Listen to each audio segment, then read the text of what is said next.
हाँ जी। तो basic accounting terms chapter second accountancy का हम कर रहे थे।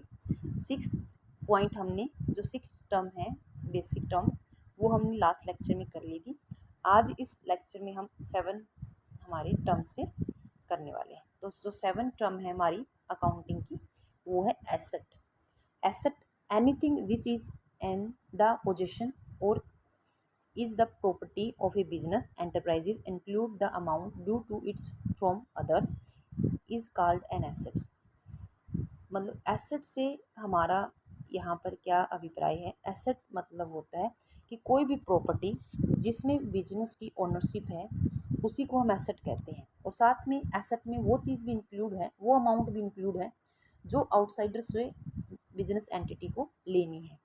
ठीक है। एक तो जो प्रॉपर्टी जिसमें बिजनेस की क्या है ओनरशिप है, प्लस में जो अदर लोगों से उनको अमाउंट जो लेनी है, वो सब क्या कहलाती है, एसेट कहलाती है। In the other words anything which will enable a business enterprises to get cash और a benefit in the future is an asset.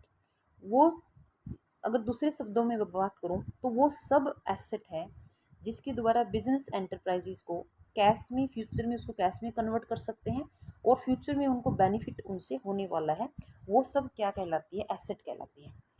तो हम कह सकते हैं कि एसेट का मतलब होता है कोई भी प्रॉपर्टी जिसमें बिजनेस की ओनरशिप है, कोई भी अमाउंट जो उसको आउटसाइडर से रिसीव होनी है, वो सब एसेट होती है। साथ में अदर वर्ड्स में हम कह सकते हैं एनीथिंग, कुछ भी जिससे बिजनेस को फ्यूचर में वो उसको कैश में कन्वर्ट कर सकते हैं, कैश मिलने वाला है, और या कोई बेनिफिट फ्यूचर में उनसे मिलने वाला है, वो सब क्या कहलाती है, एसेट कहलाती है।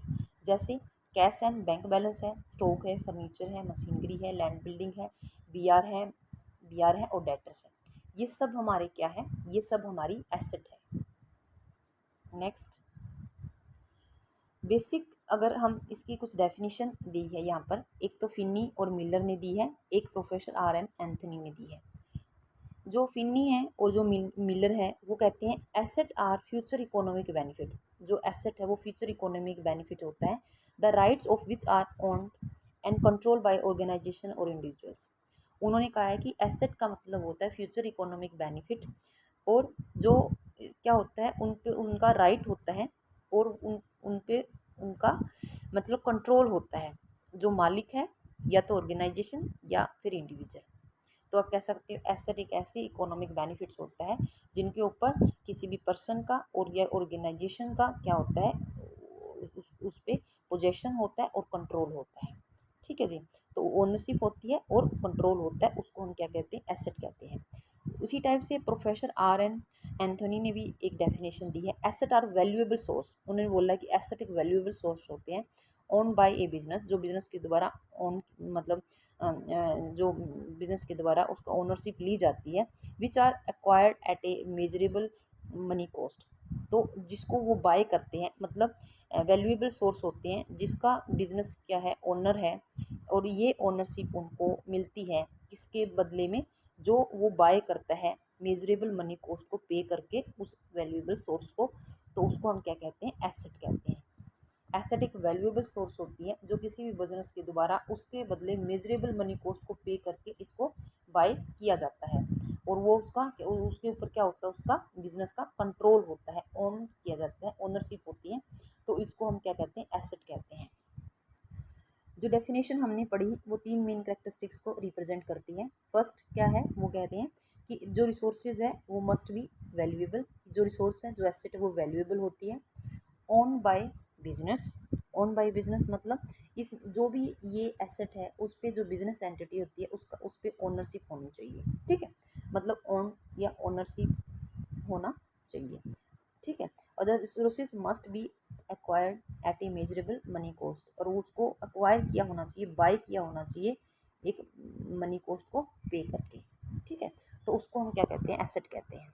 तो मतलब एसेट का मतलब होता है एक वैल्यूएबल्स और खुद की कोई भी हमारी ओनरशिप की कोई भी रिसोर्सेज जिसको हमने कुछ मनी कॉस्ट को पे करके बाय किया है, उसको हम क्या कहते हैं, एसेट कहते हैं। और ये क्या होता है, इसको क्या बोलते हैं हम, इकोनॉमिक बेनिफिट बोलते हैं, जिसे फ्यूचर में हमें क्या होने वाले, बेनिफिट्स होने वाले हैं, और उसको हम जब चाहे कैश में भी कन्वर्ट करवा सकते हैं, वो सब क्या होती है, हमारी एसेट होती है। नेक्स्ट नॉन, इसके बाद हम पढ़ेंगे कि जो एसेट है उनको क्लासीफाई किया है डिफरेंट डिफरेंट कैटेगरीज में। सबसे पहले आता है non current asset. Non current asset are refer to those asset which are held for continuous use in business for the purpose of the producing goods and services are not meant for sale।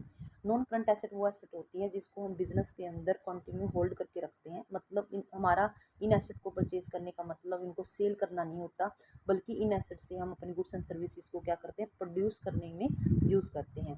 से example है non current asset का, जैसे इसको हम क्या बोलते हैं, ये क्या होती है, लॉन्ग टर्म इन्वेस्टमेंट होती है। और फिक्स एसेट सच एज जैसे लैंड एंड बिल्डिंग है, प्लांट एंड मशीनरी है, कंप्यूटर है, मोटर व्हीकल है, फर्नीचर है। आप कह सकते हो नॉन करंट एसेट वो एसेट होती है जिसमें किसी भी बिजनेस में लंबे टाइम तक हम उसको होल्ड करके रखते हैं, लॉन्ग टर्म इन्वेस्टमेंट ये हमारी होती है। इनको बाय करने का हमारा ऑब्जेक्टिव रहता है गुड्स एंड सर्विसेज को प्रोड्यूस करना, ना कि हमारा ऑब्जेक्टिव रहता है इसको सेल करना। और ये जो नॉन करंट एसेट होती है वो होती है जैसे लैंड एंड बिल्डिंग है, प्लांट एंड मशीनरी है, कंप्यूटर है, मोटर व्हीकल है, फर्नीचर है। ठीक है जी। इसके बाद नॉन करंट एसेट को भी फर्दर टू कैटेगरीज में इन्होंने डिवाइड किया है। एक होते हैं टेंजिबल एसेट और एक होती है इंटेंजिबल एसेट्स। टेंजिबल एसेट वो एसेट होती है, tangible asset are those asset which can be seen and touched, जिसको हम सीन कर सकते हैं, टच कर सकते हैं। इन the other words which have a physical existence, ऐसी एसेट जिनका फिजिकल एग्जिस्टेंस है। मतलब टेंजिबल एसेट वो एसेट होती है जिसको हम देख भी सकते हैं, टच भी कर सकते हैं, और इन एसेट का फिजिकल एग्जिस्टेंस भी होता है।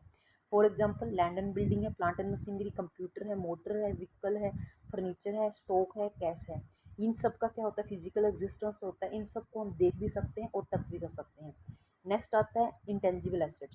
Intangible asset are those asset which are not have a physical existence and those can not be seen and felt, जिसको हम ना तो देख सकते, ना फील कर सकते, और ना ही इनका कोई फिजिकल एग्जिस्टेंस होता है, उनको कहते हैं intangible assets. Example of the such assets are goodwill है, जैसे इनका जो एग्जाम्पल है, जैसे गुडविल है, पेटेंट है, कॉपीराइट है, ट्रेडमार्क है, कंप्यूटर सॉफ्टवेयर है, प्रीपेड एक्सपेंसेस है। ये सब किसके एग्जाम्पल्स होते हैं, वैल्यूएबल एसेट्स तो होती है हमारी इंटेंजिबल एसेट्स के, ये उनके एग्जाम्पल हैं। फॉर एग्जाम्पल मान लो आपने क्या करवा रखा था, आपने पेटेंट ले रखा था एक बिजनेसमैन ने, और उन्होंने क्या किया, गुड्स एंड सर्विसेज को प्रोड्यूस किया, और आपने क्या कस्टमर को अट्रैक्ट करने के लिए आपने पेटेंट यूज़ किया। तो अगर आपके कस्टमर अट्रैक्ट होंगे तो आप अगर कस्टमर अट्रैक्ट होंगे तो वो बाय करेंगे तो अर्निंग प्रॉफिट में आपको फर्म को हेल्प मिलेगी। तो ये इस टाइप की जो एसेट्स होती हैं, जो ये हेल्प करती है, इनको हम कहते हैं इंटेंजिबल एसेट। जैसे कोई भी पेटेंट आप ले लेते हैं, कोई ट्रेडमार्क आप ले लेते हैं, कोई कंप्यूटर सॉफ्टवेयर का एक्सेस आप ले लेते हैं, कोई कॉपीराइट आप ले लेते हैं, इनकी वजह से भी आपको क्या है, प्रॉफिट में हेल्प मिलती है, प्रॉफिट अर्निंग में हेल्प मिलती है। लेकिन ये वो एसेट्स होती है जिसको हम क्या नहीं कर सकते, फिजिकल एग्जिस्टेंस इसका नहीं होता, देख और हम महसूस इन चीज़ों को नहीं कर सकते। नेक्स्ट आता है फिर इसी के अंदर हमारा करंट एसेट। करंट एसेट क्या होती है, current asset are those asset which are mean for sale and which are management would want to be convert into cash with in 1 year. वो एसेट्स जिनको, मतलब देखो नॉन करंट एसेट तो क्या थी, फिक्स एसेट हम कह सकते हैं कि जिनको जो ऑर्गेनाइजेशन है वो क्या करती है, प्रोडक्शन पर्पज़ के लिए यूज़ करती है, ना कि सेल पर्पज़ के लिए यूज़ करती है। लेकिन करंट एसेट वो होती है जिसको हमें हमें क्या होता है, जो मैनेजमेंट होती है, मतलब वो ये चाहती है कि जल्दी से जल्दी ये सेल हो जाए और जल्दी से जल्दी कैश में ये कन्वर्ट हो जाए, विद इन 1 ईयर कैश में कन्वर्ट हो जाए। ऐसी एसेट को हम क्या कहते हैं, शॉर्ट लाइव एसेट कहते हैं, ये एक्टिव एसेट कहते हैं। जैसे डेटर्स है, क्या हम चाहेंगे जल्दी से जल्दी कैश में कन्वर्ट हो जाए। इसी प्रकार जो स्टॉक है, हम चाहेंगे जो स्टॉक है वो सोल्ड हो जाए, और जो बी आर है हमारे वो कैश में कन्वर्ट हो जाए। तो जो से बी आर है, डेटर्स है, स्टॉक है, ये सब हमारी क्या होती है, करंट एसेट्स होती है, जिसको बहुत जल्दी हम क्या करते हैं, विद इन 1 ईयर कैश में कन्वर्ट करना चाहते हैं। ऐसी एसेट्स को हम क्या कहते हैं, करंट एसेट कहते हैं। इसके बाद नेक्स्ट हमारे टाइप आता है फिटिशियस या नॉमिनल एसेट्स। फिटिशियस या नॉमिनल एसेट वो एसेट्स होती हैं जिसको जिसको हम क्या कर सकते हैं, ना तो हम इसको रिलाइज कर सकते कैश में, और ना ही इससे फ्यूचर में कोई फर्दर कोई बेनिफिट हमें इससे मिलने वाला है। ना तो कोई बेनिफिट हमें इस एक्सपेंसेस या इस एसेट से हमें मिलने वाला है, और ना ही कोई कैश हम इससे जनरेट होने वाला है। ऐसे इन एसेट्स को हम बोलते हैं nominal assets. Such asset include debit balance of the PNL, debit balance में इंक्लूड होता है पीएनएल के, and the expenditure not yet return of such A advertisement expenses. These assets are not really asset but are shown on the asset side only the purpose of transferring from the balance sheet gradually over a period of time। तो आपको ये जो expenses है वो आप period time के according आप क्या करते हैं, कुछ बैलेंस शीट में ट्रांसफ़र करते हैं और कुछ को पीएनएल में इनको डेबिट साइड शो किया जाता है। ये वो एक्सपेंसेस होते हैं जो करने ज़रूरी हैं, मतलब ये वो एसेट्स होती हैं जो ज़रूरी हैं।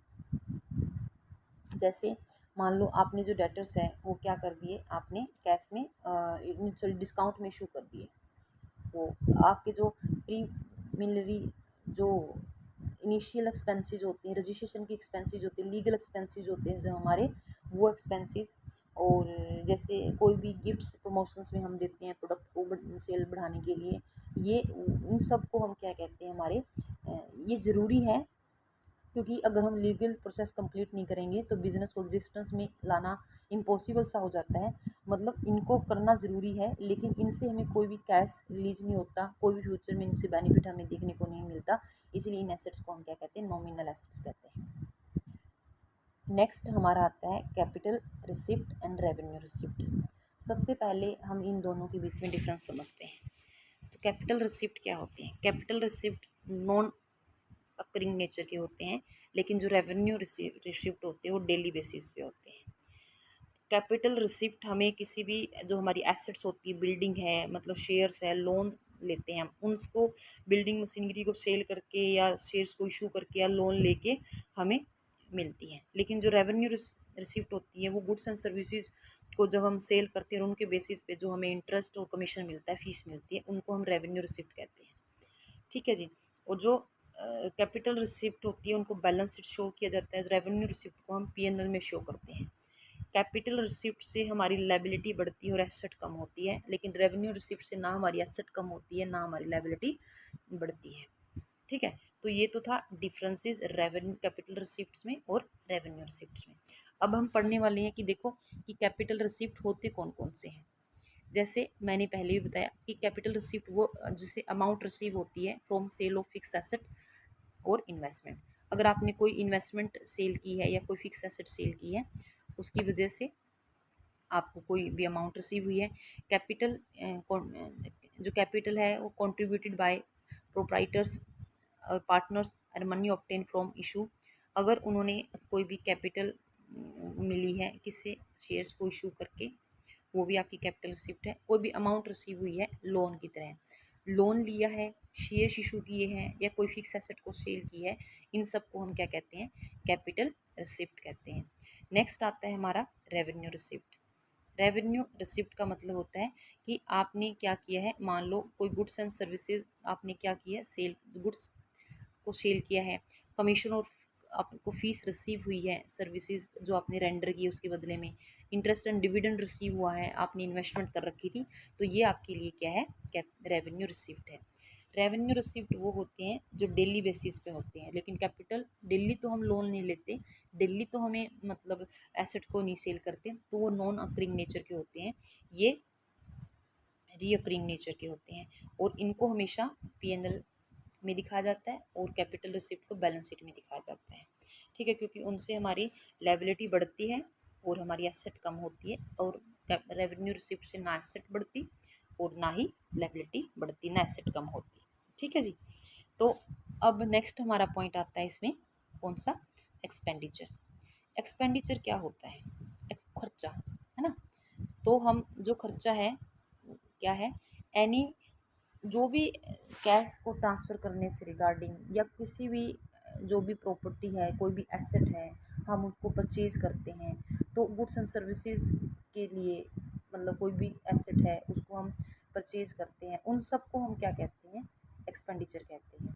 तो आप कह सकते हो खर्चा का मतलब होता है जो भी एसेट, गुड्स या सर्विसेज को लेने के लिए जो भी हम पेमेंट करते हैं, उन सब को हम क्या कहते हैं, एक्सपेंडिचर कहते हैं। जो एक्सपेंडिचर होते हैं वो टू टाइप्स के होते हैं, थ्री टाइप के। कैपिटल एक्सपेंडिचर आप कह सकते हैं, एक्सपेंडिचर का मतलब होता है कोई भी पेमेंट करना, कोई भी गुड्स सर्विसेज या कोई भी एसेट्स को परचेज करने के लिए जितने जो भी खर्चे हम करते हैं उन सबको हम एक्सपेंडिचर बोलते हैं। लेकिन जो एक्सपेंडिचर होते हैं वो थ्री टाइप्स के होते हैं, कैपिटल एक्सपेंडिचर, रेवेन्यू एक्सपेंडिचर और डेफर्ड रेवेन्यू एक्सपेंडिचर। सबसे पहले कैपिटल एक्सपेंडिचर, सबसे पहले क्या आता है, कैपिटल एक्सपेंडिचर। तो capital expenditure any expenditure which are incurred in acquiring and increasing the value of the fixed asset in the terms as a capital expenditure। जो भी expenses राइज होता है या हम बाय करते हैं किसी भी मतलब फिक्स एसेट्स को, उसकी वजह से आप कह सकते हो कि फिक्स एसेट को एक्वायरिंग करने के रिगार्डिंग, मतलब उनको बाय करने के लिए और उनकी वैल्यू को इंक्रीज़ करने के लिए जो भी आप एक्सपेंसेस करते हैं उनको कैपिटल एक्सपेंडिचर बोला जाता है। जो भी अमाउंट आप पे करते हैं, स्पेंड करते हैं किसके लिए, परचेज़ करने के लिए या इरेक्शन के लिए, मतलब बिल्डिंग को बनाने के लिए, इसका निर्माण करने के लिए, बिल्डिंग को परचेज़ करने के लिए या खुद बनवाते हैं बिल्डिंग, प्लांट मशीनरी फर्नीचर्स, इन सब को परचेज़ करने के लिए आप अगर कोई भी अमाउंट पे करते हैं तो इस खर्चे को, इस अमाउंट को जो आपने पे की है, इसको हम कैपिटल एक्सपेंडिचर बोलते हैं। जो ये कैपिटल एक्सपेंडिचर होता है वो किसके लिए बेनिफिट देता है, हमें लॉन्ग टाइम के लिए। और जो कैपिटल एक्सपेंडिचर हम करते हैं वो हम इसलिए करते हैं ताकि जो फिक्स हमारी एसेट है उनकी वैल्यू इंक्रीज हो, ठीक है।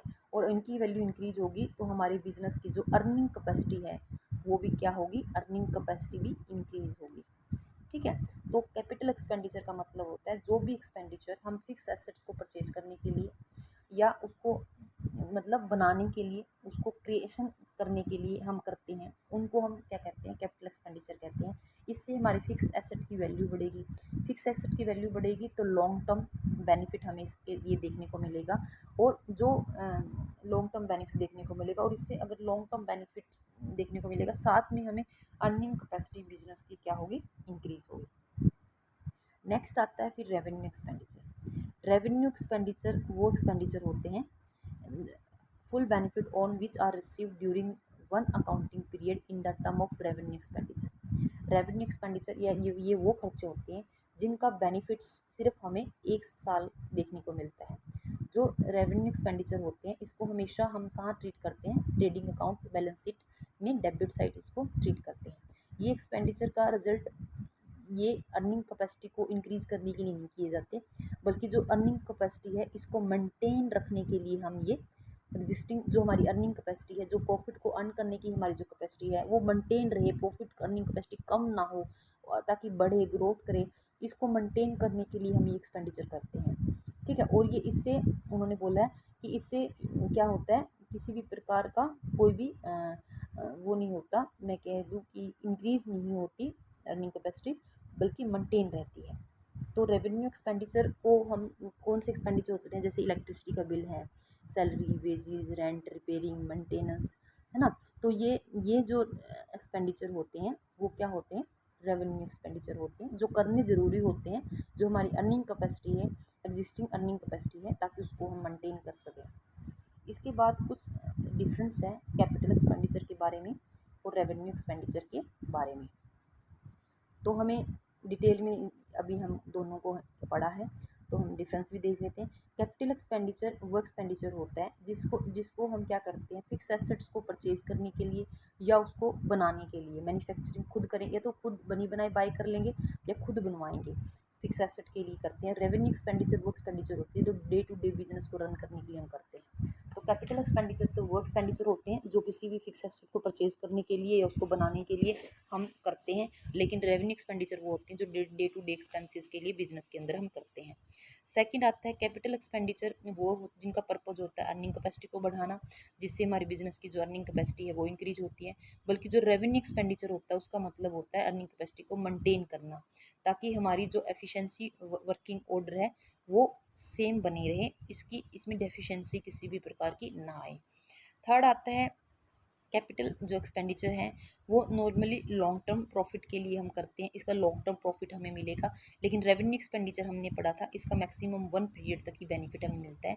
मतलब मान लो आज आज 1 साल आप एम्प्लॉय को सैलरी दे रहे हैं, जैसे जैसे सैलरी दे वो वैसे वैसे काम करेंगे, जिस दिन सैलरी नहीं दी वो काम नहीं करेंगे। इलेक्ट्रिसिटी बिल है, बिल पे करते रहोगे तो आपको सप्लाई होती रहेगी, सप्लाई अगर बिल पे नहीं करोगे तो सप्लाई रुक जाएगी। मतलब ये ऐसे कि आप क्या करते हो, इसका जो मैक्सिमम इसका जो बेनिफिट है आपको मैक्सिमम 1 पीरियड तक ही आपको इसका बेनिफिट देखने को मिलता है। नेक्स्ट आता है जो कैपिटल एक्सपेंडिचर है, इसको हमेशा बैलेंस शीट में शो किया जाता है, जबकि जो रेवेन्यू एक्सपेंडिचर है इसको ट्रेडिंग अकाउंट और पी&एल अकाउंट के डेबिट साइड हम इसको शो करते हैं। ये 4 डिफरेंसेस थे हमारे कैपिटल एक्सपेंडिचर को लेके और रेवेन्यू एक्सपेंडिचर को लेके। नेक्स्ट फिर आता है हमारा डेफर्ड रेवेन्यू एक्सपेंडिचर। क्या होते हैं डेफर्ड रेवेन्यू एक्सपेंडिचर? वो एक्सपेंडिचर होते हैं जो एक्सपेंडिचर हम आज एक कुछ अमाउंट हम करते हैं, मतलब कुछ एक्सपेंस जो खर्चा आज हम करते हैं, लेकिन इसका बेनिफिट जो होता है वो हमें over A number of year तक हमें मिलने वाला होता है। जैसे एडवर्टाइजिंग का खर्चा है ना।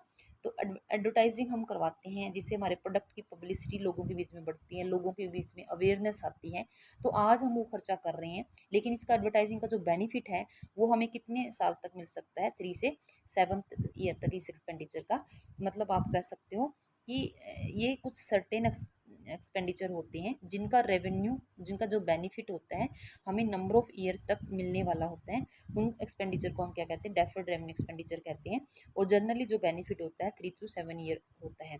और कभी भी हम इसकी जो होल अमाउंट एक्सपेंडिचर होता है, जो टोटल मान लो एडवर्टाइजिंग पे आपने कितने एग्जाम्पल भी दे रखे हैं आपको कि मान लो 2 लाख आपने खर्च किए, तो कभी भी 2 को आप पी&एल में नहीं दिखाओगे, बल्कि जितने साल आप मान के चल रहे हैं कि इतने साल तक बेनिफिट मिलेंगे उनको प्रोपोर्शनेट पोर्शन में डिवाइड कर देंगे।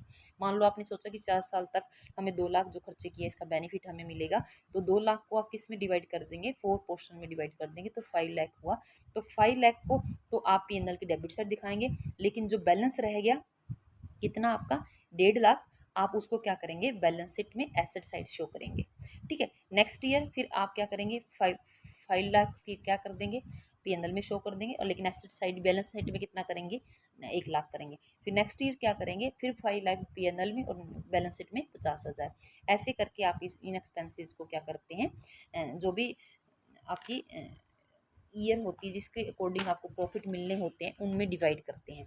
तो ऐसे एक्सपेंसेस जो करते हम आज है लेकिन इनका बेनिफिट हमें फ्यूचर में मिलने वाला होता है, ऐसे एक्सपेंसेस को हम क्या करते हैं? डेफर्ड रेवेन्यू एक्सपेंडिचर बोलते हैं। इनको प्रोपोर्शन में डिवाइड करके हम पी&एल में जो जितने ईयर बेनिफिट हम मान के चलते हैं कितने ईयर बेनिफिट हमें मिलेगा, उतने में टोटल एक्सपेंडिचर को उतने पोर्शन में हम पर ईयर के अकॉर्डिंग डिवाइड कर देते हैं।